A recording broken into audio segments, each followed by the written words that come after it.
Welcome to this brief overview of creating some basic charts and graphs using your saved searches in your Newsdesk trial account. In this session, we will walk through creating and sharing some different analytics in Newsdesk through dashboards and newsletters. Let's start by clicking the Analyze option at the top of the screen and then create new analysis. Start by selecting the types of graphs you would like to create. Graphs and charts are categorized on the left and range from simple coverage to social media to specific types of analysis breakdown by location, sentiment, entity mentioned, or source. Let's select a few of the more basic types and click Next.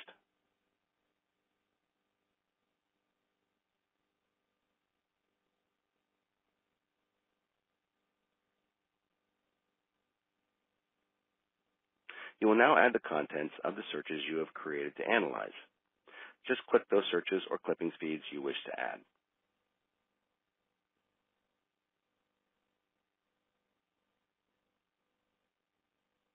Some charts will only take one feed, while others can take up to 10. Once you have finished, click Analyze.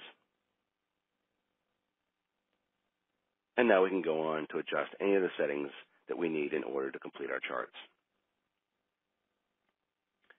Each chart has three areas of configuration. The date range, which allows you to set the range of time you're analyzing. The configure area, which controls the slices of time and labels on the charts.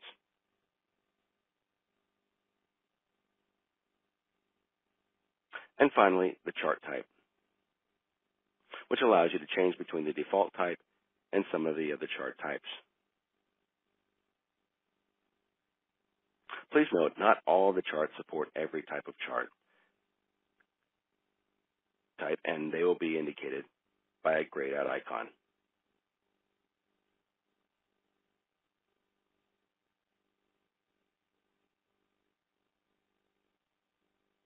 Let's save this workspace.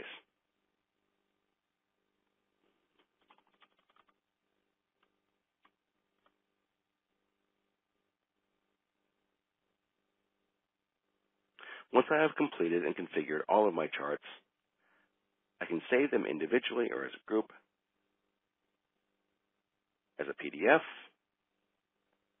as an image. I can download the raw data behind them, or I can share them to my dashboard,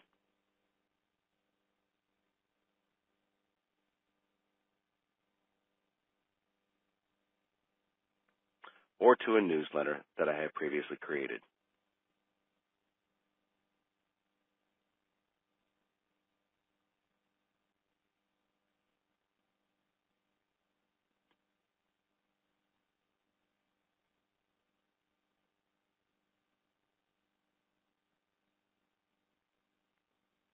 All of the charts that you create are interactive and will allow you to drill down and see the article results that are driving the results of the graph.